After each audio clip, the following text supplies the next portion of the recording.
Congrats on qualifying through the fourth round. I am left very impressed by Indonesia, truly. There you go.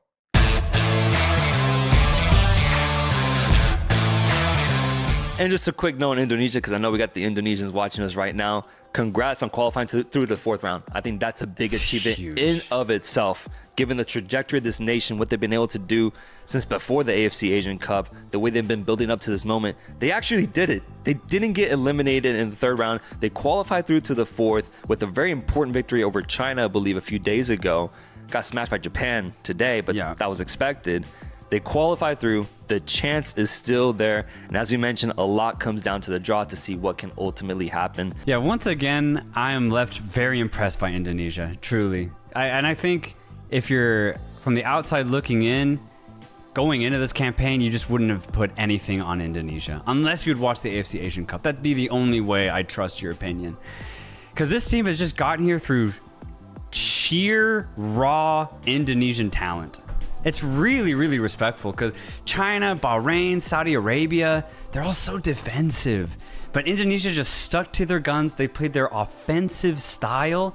They had to go through a coaching change. They've gone through player changes as well. Marcelino Ferdinand and Rafael Struijk, they don't even start anymore. That's crazy. They've had to rely on just the next big young player, Romani, for example, and it's worked. Just the sheer talent that Indonesia possesses has gotten them to this stage of World Cup qualifying, seemingly out of nowhere, because they've never been this close to a World Cup.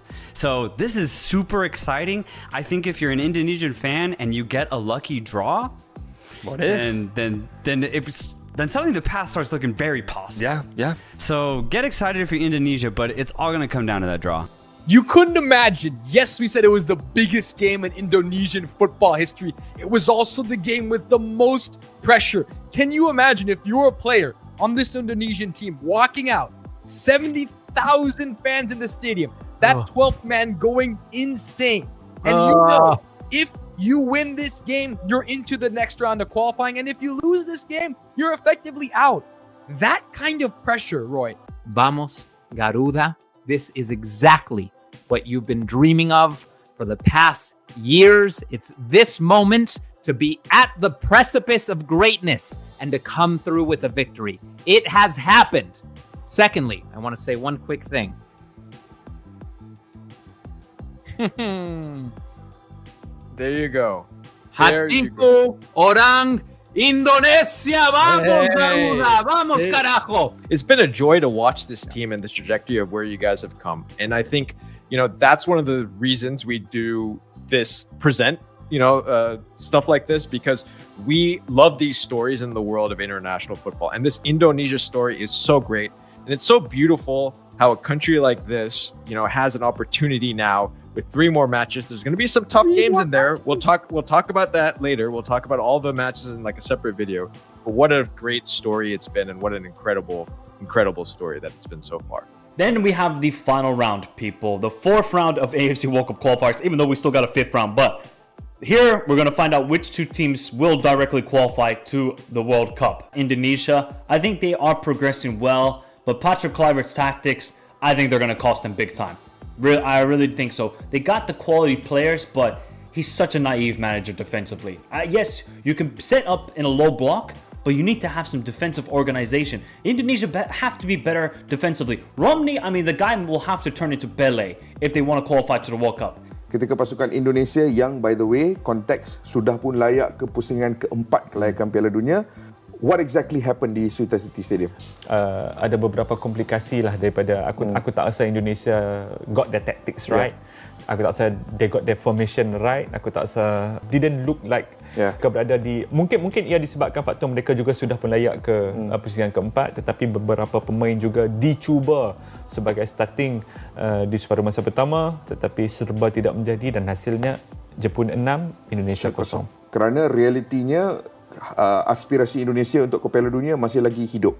mereka dah layak ke peringkat seterusnya. Buat kali pertama, Indonesia layak ke putaran yang keempat kualifikasi Piala Dunia. Putaran yang keempat kualifikasi Piala Dunia bukan mudah bagi Indonesia, tetapi saya yakin Indonesia boleh pergi ke Piala Dunia. Jujurnya, kalau timnas Indonesia dapat layak ke Piala Dunia, negara-negara ASEAN yang lain memang tentu rasa happy and mereka boleh mencontohi jejak langkah timnas Indonesia. Prospek and tahniah kepada timnas Indonesia. Saya harap timnas Indonesia bisa masuk Piala Dunia. Yes, tebakan abang betul. Indonesia menang China 1-0.